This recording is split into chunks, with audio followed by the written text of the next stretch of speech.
Yes, good morning to you viewers. I want to say a very good special morning to you this morning. We have been away for a little while. We missed a few programs, and that was as a result of circumstances beyond control of the foundation.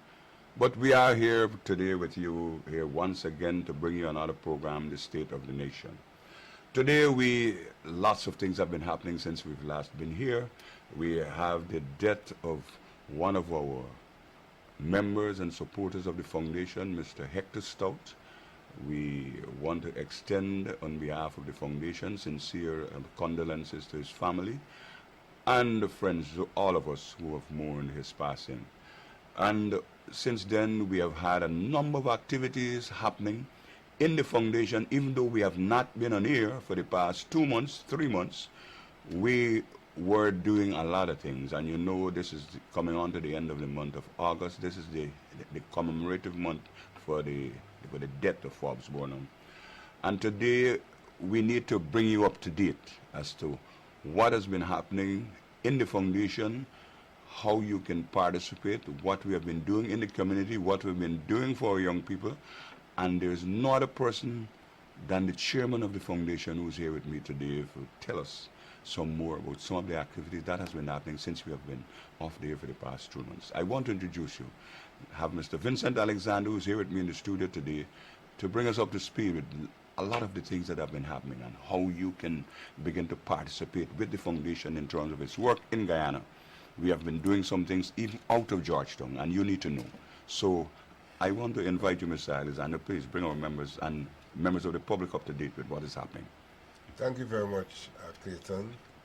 Indeed, we have been off air for 3 months, May, June, July, and so today we're back, and we ought to bring the public up to date on our activities that have taken place during that period.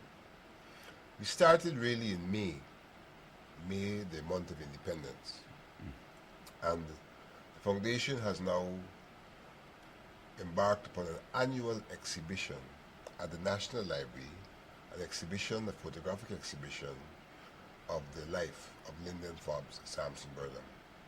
And we did that this May.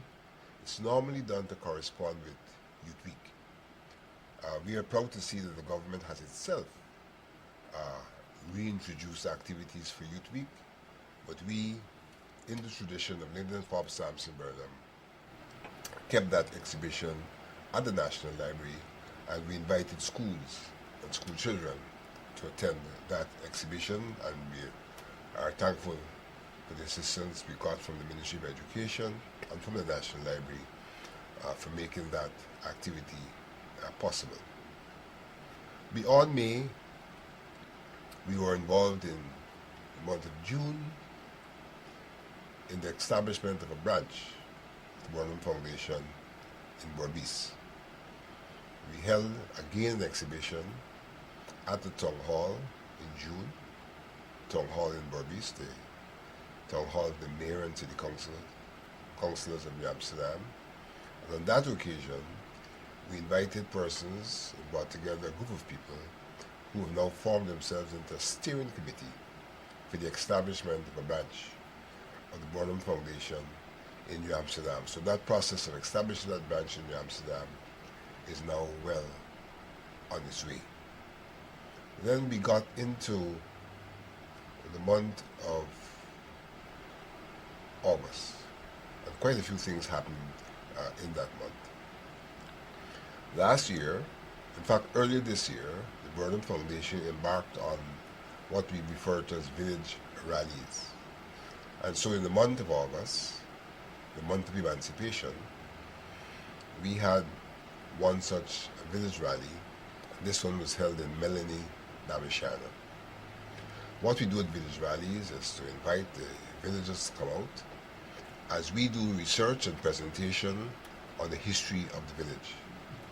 And so on this occasion, presentation was done by Mr. Jeffrey Thomas, a former Minister of Government, on the history of Melanie Namishana. He himself was in some regards the project coordinator when that village was established, that cooperative effort, and he was able to bring back to memory the whole process of people themselves coming together to build their homes.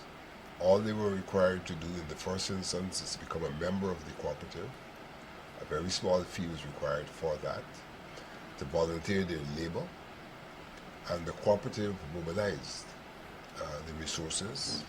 The government gave people time off to be engaged in house building, and they were able to build their houses, and over time they were able to pay for their houses. They didn't have to pay up front, they didn't have to get guarantors, all of those things that sometimes make it difficult for ordinary people to embark upon housing themselves. And so Melanie was built, and this year we marked that occasion by a village rally.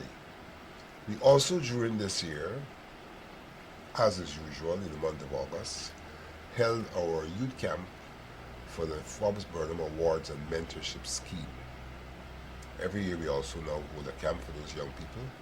Our mentorship scheme is about young people who are in high school and who we try to mentor during their period in high school. And a part of that mentorship is now a regular August youth camp. And they had their camp, a joyful camp. It was held this year at the Kuru Training Center, former Kuru Co-op College.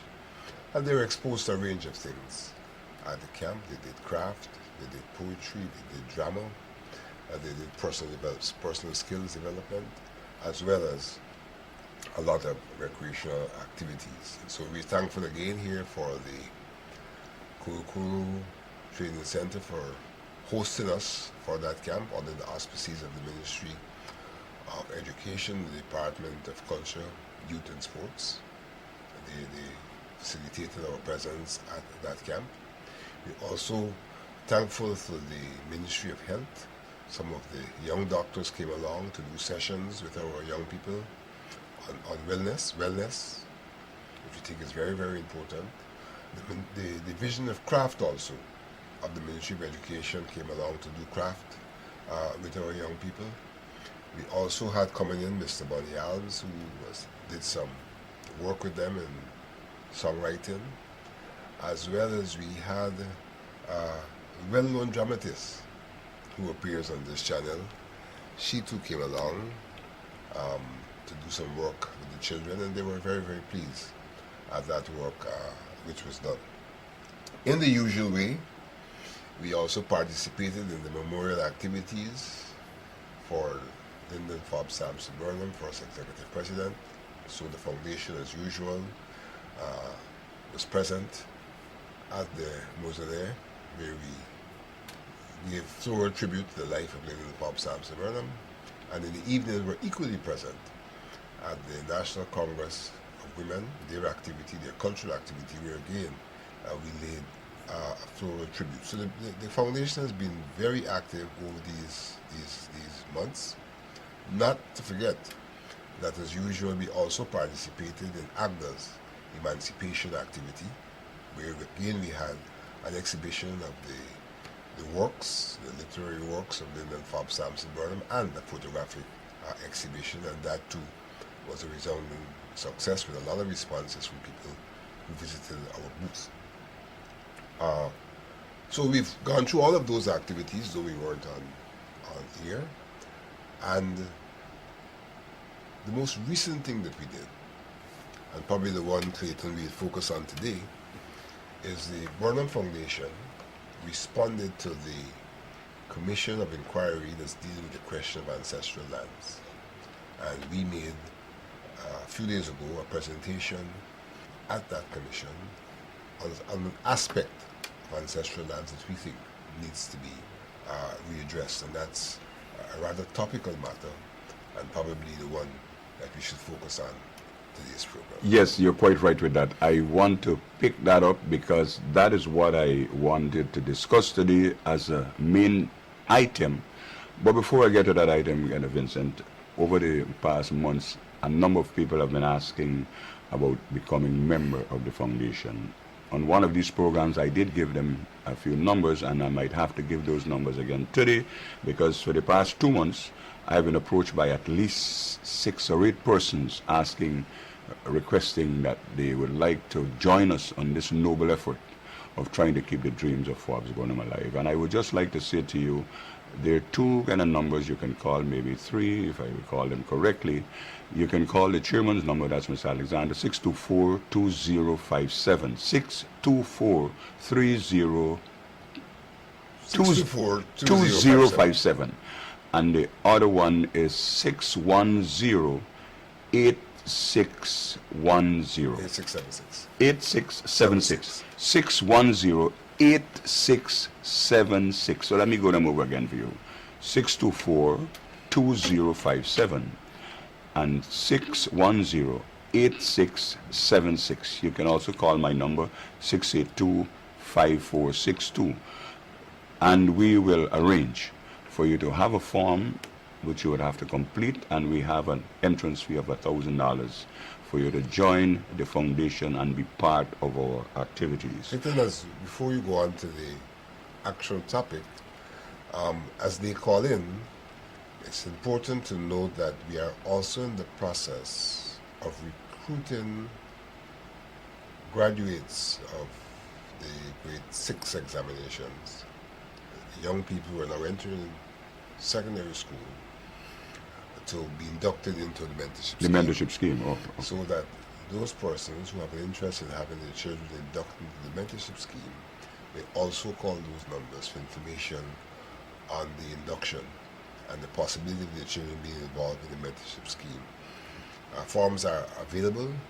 If you call those numbers, we will direct you to how to uplift those forms, which have to be returned by I think it's the 8th of September. 8th of September. Latest, because we intend to launch that scheme in the latter quarter of September. Yes, I wanna go back to this topic of ancestral lands. That's a topic that's an item that's very topical in the country right now, and I want to tell you, Vincent, it is a topic that is generating a lot of interest. I've seen some comments on Facebook. I have seen some submissions in the newspapers that have been made, and I would give members of the public an opportunity to comment on these matters, because Forbes Burnham, he addressed this matter. He attempted to have this matter rectified over the years, but was unsuccessful with it, and now it is the responsibility of the current government to address that matter with a view to ensuring that we put to rest this question of ancestral lands. But before we get there, I know we'll be having some very heated and in some cases some very structured and interesting exchanges. And Vincent, you had the opportunity to present some kind of data and the kind of position of the foundation on this ancestral lands question. Now, knowing our history, we have been captured, brought here as slaves. The Amerindians, they occupied part of Guyana. We had the Indians coming. But the whole question of people coming to develop Guyana has been so divisive. And in my view, the way in which this was done and sustained provided some level of kind of division amongst our people when it ought not to have been so. But then this question of land has been there all the time. Your position? First of all, Clayton, I'd like to contextualize the government's approach to this question of ancestral lands. As the public should know by now, the decade 2015-2024 has been declared an international decade for peoples of African descent. Yes. This is not a Guyana thing. This is international. This decade was declared by the United Nations. I think it's therefore pretty opportune that the government would hold this commission during that decade, because the decade is intended to address the question of recognition, justice, and development of peoples of African descent. That's what the decade is about. That's the United Nations theme for the decade: recognition, justice, and development. And in terms of Guyana, localizing that theme, one of the burning issues that African Guyanese have always talked about is the question of what has happened with ancestral lands. It therefore occurs to me, although the government has not gone out there to say this is a part of what the government is doing for the decade, it is opportune that the government would have chosen during this decade to do exactly what they're doing in terms of a commission of inquiry into ancestral lands. And they are responding in the main to an international call for recognition, justice, and development of peoples of African descent. Now, the Burnham Foundation has articulated on this matter prior to now. We have not just gotten up and, because of the commission, attempted to make an input. This is a matter in which we have articulated in the past. We are of the view that ancestral lands, and probably I should start off by defining what is meant in our understanding of ancestral lands. Those are lands which essentially were purchased by the freed, enslaved African Guyanese.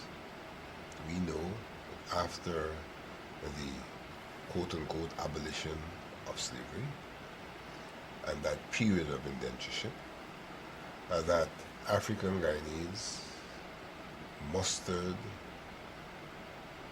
large sums of money from the work which they did and purchased plantations and converted those plantations into the villages of the freed African people. When they purchased those lands, there were two types of acquisition that took place. On one hand, there were those who came together and purchased the land collectively, acquiring but one transport at the time of purchase. The first such village is identified as Victoria.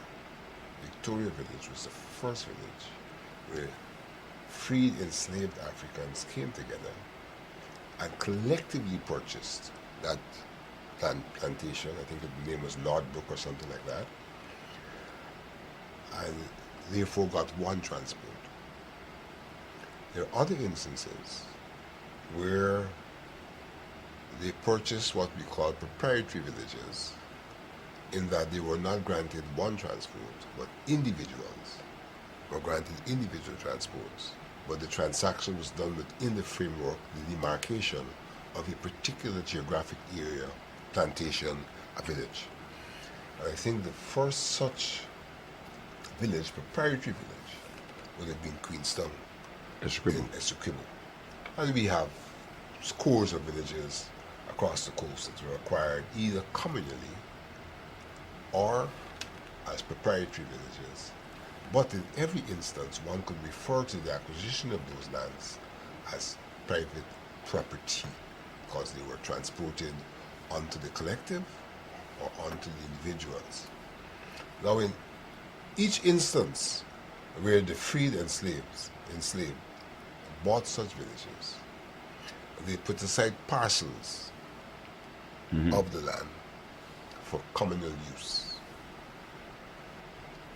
Whether it was pasturage, whether it was recreation, whether it was for education, they put aside parcels of land for communal use. It means that those parcels of land were not appropriated to any individual. They were appropriated for the benefit of the village at large, because they were intended to be a place where collective, communal activities could be carried out. And so in each of the villages you found there were such lands.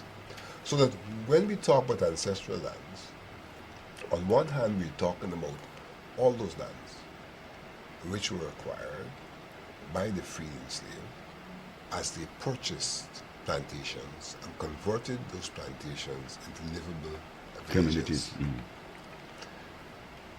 And in the case of the Burnham Foundation, we have found it necessary to pay specific attention to the communal aspects of those villages, the communal land in those villages because they did not come under the control of any individual.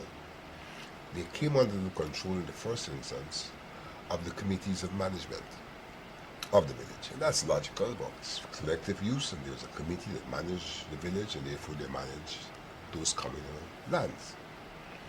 And we know over time that from the villages, which were a voluntary engagement of people, that local government emerged with a state body called the local authority being installed in those villages.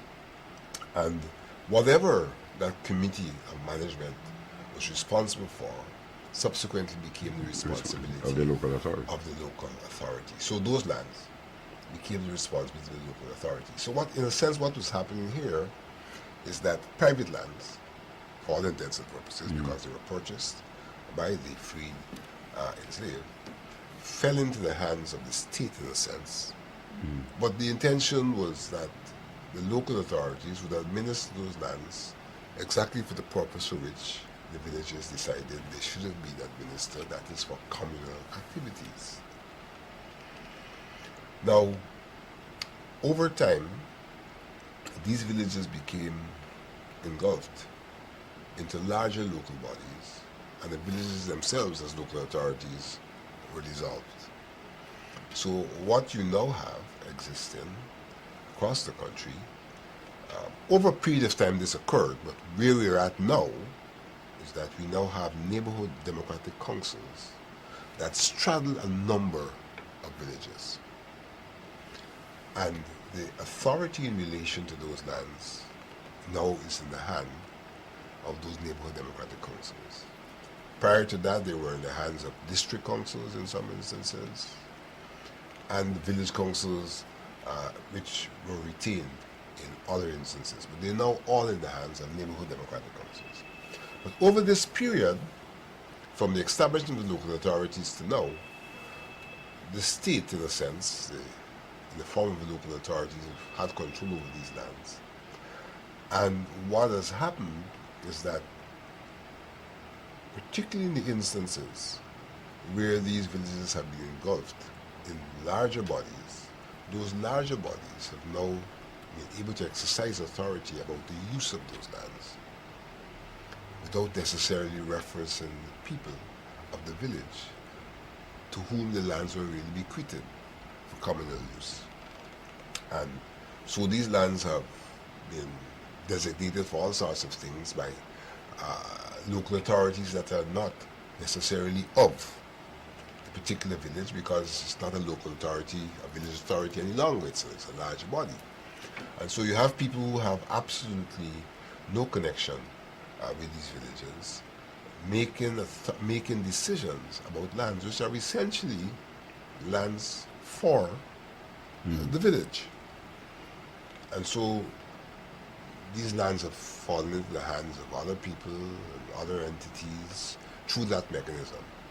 And what the Public Burnham Foundation is saying is that this, in a sense, has been an unjust act to have people acquire lands, purchase them, pay for them, bequeath them for village use, and then because of the evolution of the state body and the state organs, they're able to take these lands out of the ambit of what they were intended for, and not only take them out, but have them taken out by persons who are not themselves inheritors of the land into other areas of activities. And so we're suggesting that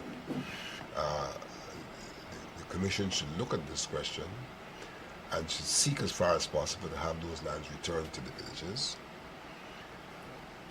We're also saying that in instances, for practical purposes, a return of the lands is not practical, that there should be compensation for those lands, compensation which should go to the particular village in question.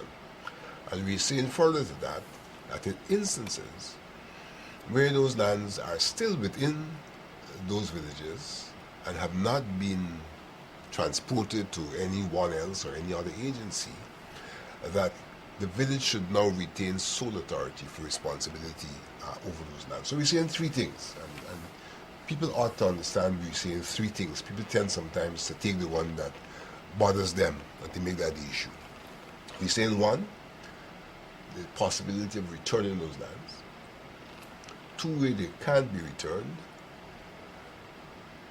compensation for those lands, compensation which goes to the village.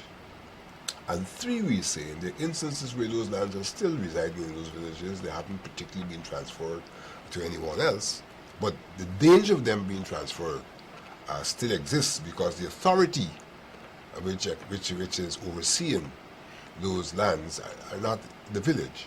And so they could still be transferred out of the hands of the people, and that the government should now legislate for the local village authority to be the sole authority irreversibly over such lands, so we guarantee that those lands will always be the property of the villages for which they were intended.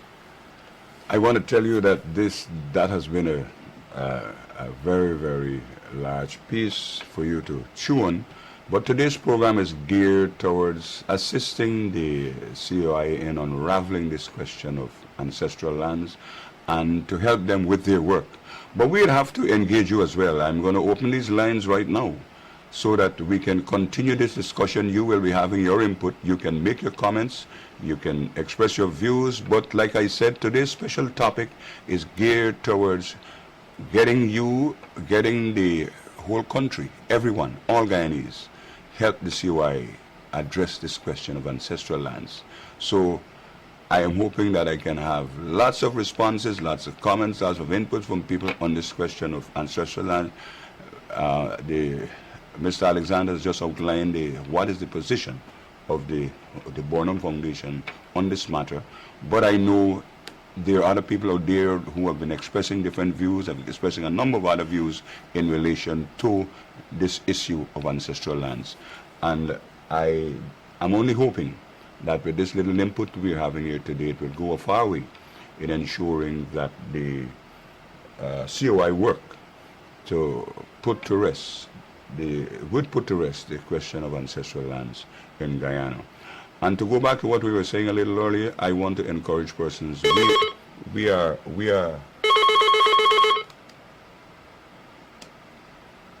Hello? Hello? Hello? Good morning to you, gentlemen. Morning. Good morning. Are you hearing me? Yes, I'm here. I've been listening to the program, and I would like to make some comments from my own little analysis. Mm-hmm. Now, I do not know the reason why lots of people have become intimidated by the fact that Africans in Guyana, known as African Guyanese, would like to repossess their heritage, their birthright, lands that their foreparents or ancestors had bought, lands that they had bought. It was not free land. It was land that these people who went after they were freed and chattel slaves pooled their money and bought these lands. Now, my little understanding is that the reason why so many people have so many different aggravated statements or views about Africans in Guyana regaining their birthright or compensation for their birthright is because our history was taken away from us. We were not taught our history. I, for one, did not know so much about the history of my foreparents from Guyana who bought those plantations. And my idea is the first step for people to understand the seriousness of this wanting to reclaim what is our birthright, knowledge. Let the Burnham Foundation, even the COI, start to educate people about these lands, how many it was that was bought and how many ex-slaves bought them. Okay. Now, another thing quickly. The ex-president Barajapio it seems to want to cause racial disharmony because of reparations. I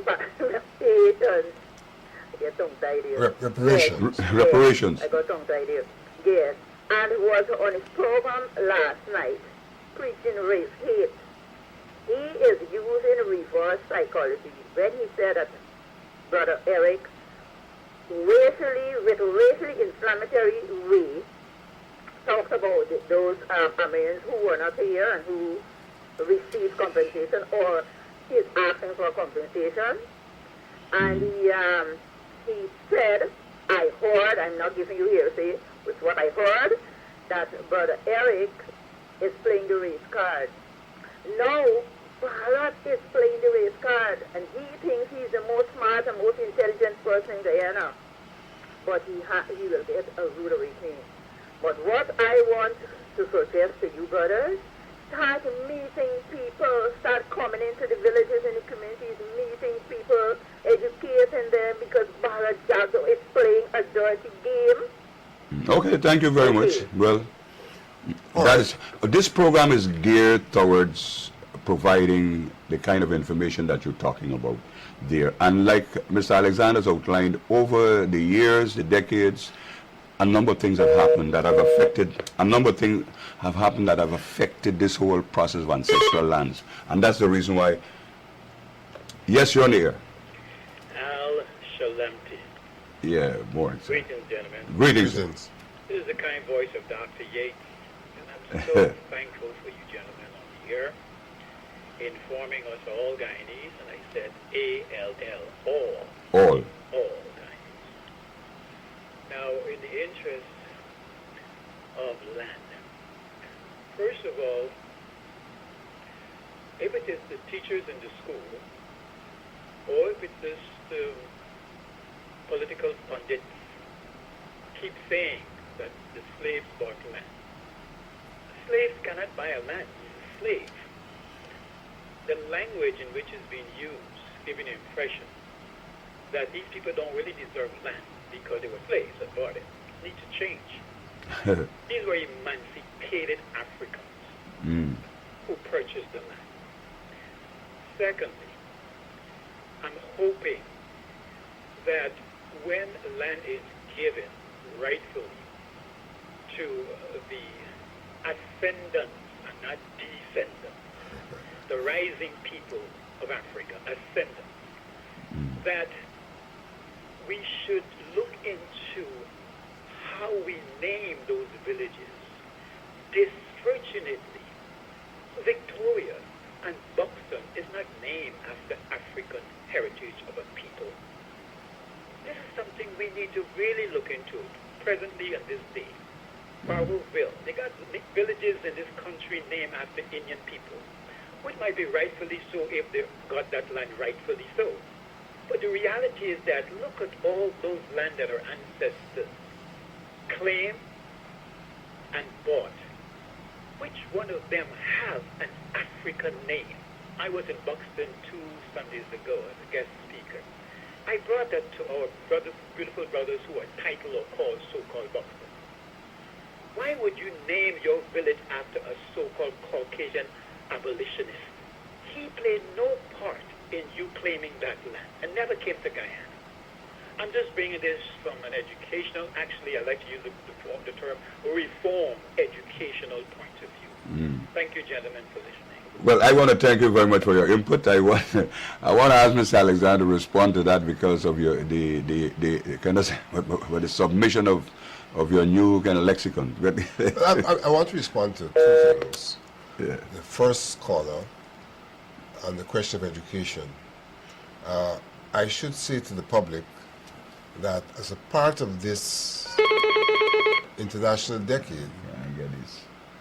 I might have to take there's this an one. organization called the International Decade for People of African Descent Assembly Guyana, also called the Country Coordinating Mechanism, which will have the responsibility for exactly what they refer to, doing education across the country as a part of the program of the decade. So indeed it is a worthy contribution, and I'm quite sure the people of that organization are listening, and in fact I know they already have on their agenda the question of education and this issue across the country.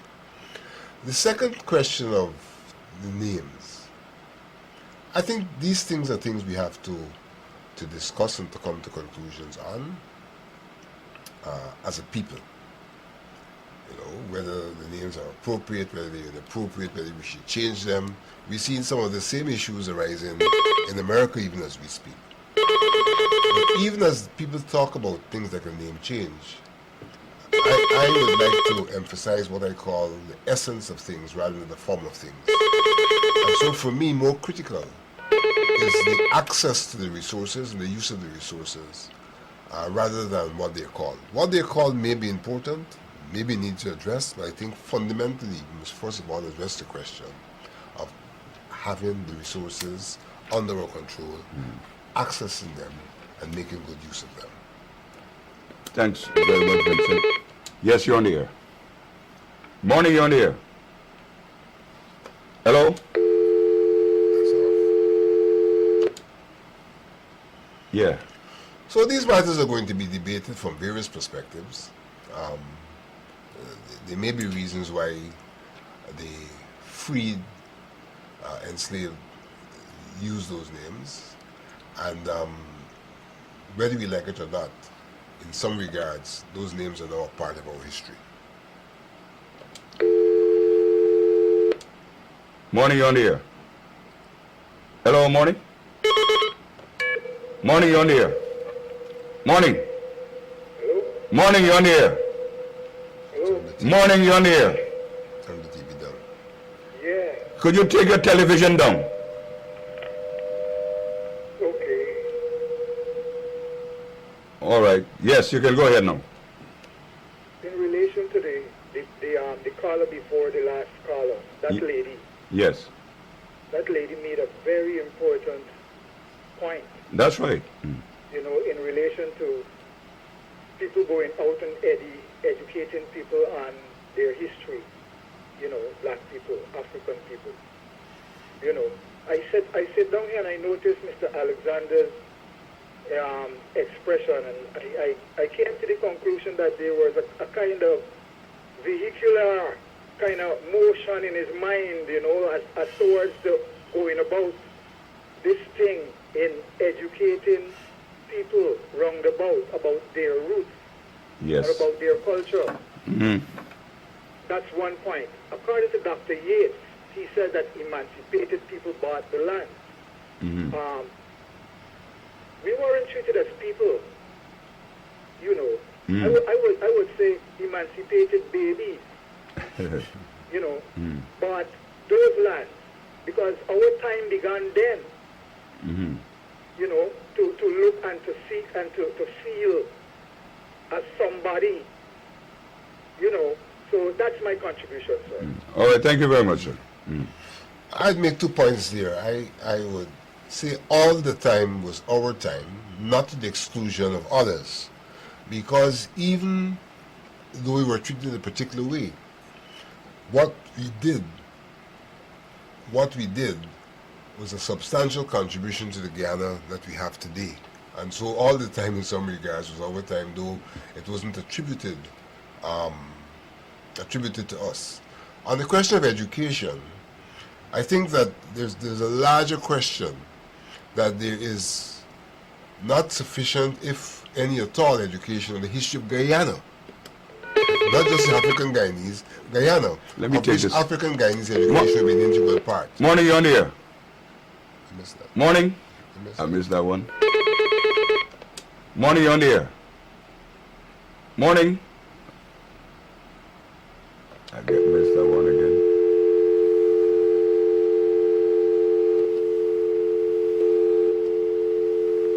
Yes, so there's need for education in our formal education system or informal system or non-formal system on Guyanese history per se, which history would include the history of African Guyanese. Our school system today does not sufficiently provide for that. There's so much we're not taught, and there's so much that is hidden about our history. And knowing our history has to be one of the bases for mutual respect among the various ethnic groups that make up the country we call Guyana. Yes, I see our time is fast approaching when we have to leave here, but we have started this discussion, and I know this discussion will continue for some time during the period of the COI that is addressing this question of ancestral lands, and it will not only stop there when the report is completed, it will continue because there have been lots of changes in terms of the kind of demographics of the country. Our people have changed through intermarriage and a number of other things. So this discussion of land will continue, but we are trying to make sure that you have a chance to contribute to this discussion because it's important to all of us.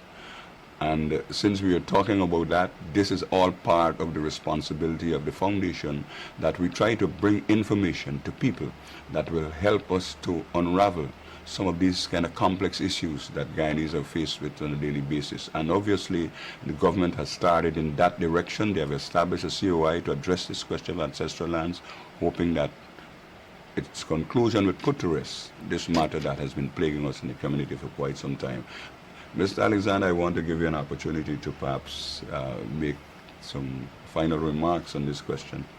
Well, and the work of the foundation. First of all, I say the foundation is back on air, and we hope to sustain this.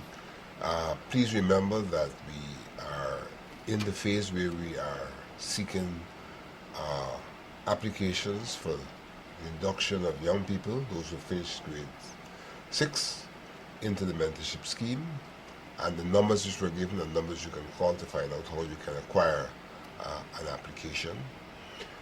Indeed, this has been a shortened version of our program, and so I think we have to come back to this question since it's such a burning issue, the question of ancestral lands. And probably when we come back, we'll even speak a bit more about the vision of Lyndon Forbes Sampson Burnham in relation to ancestral lands. Yeah, what I want to underline, though, is that the question of land commissions, this is not something new in Guyana. In fact, there was an Amerindian Land Commission in the 60s. So Correct. we have some precedent in terms of responding to the issues raised by a particular group in relation to lands by having a land commission. The Amerindians had one in the 60s, and much of the work going on now among the Amerindians is a result of what was done during that land commission. And so this is something that seems to be par for the course once there are issues about land.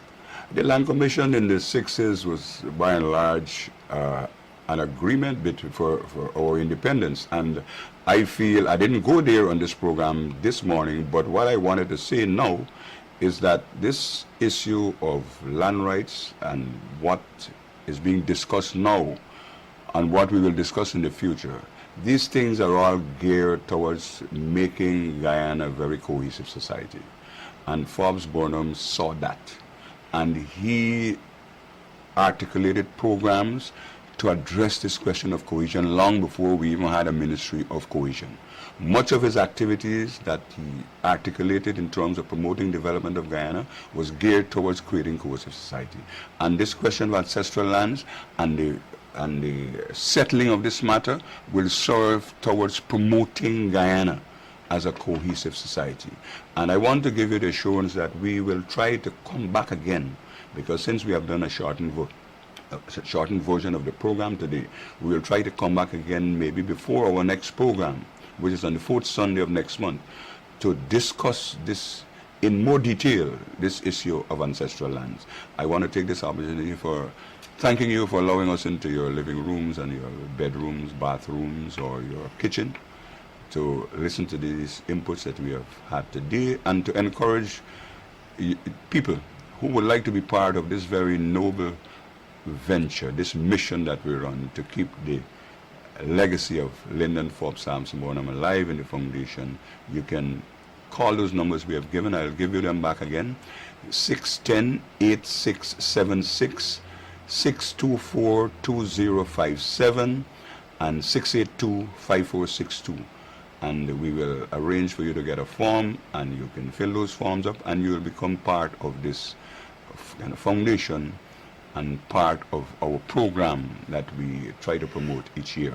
I want to take this opportunity for thanking you. I'll be with you again even before our next program. My name is Clayton Hinds, saying thank you on behalf of the Foundation for inviting us to be with you today.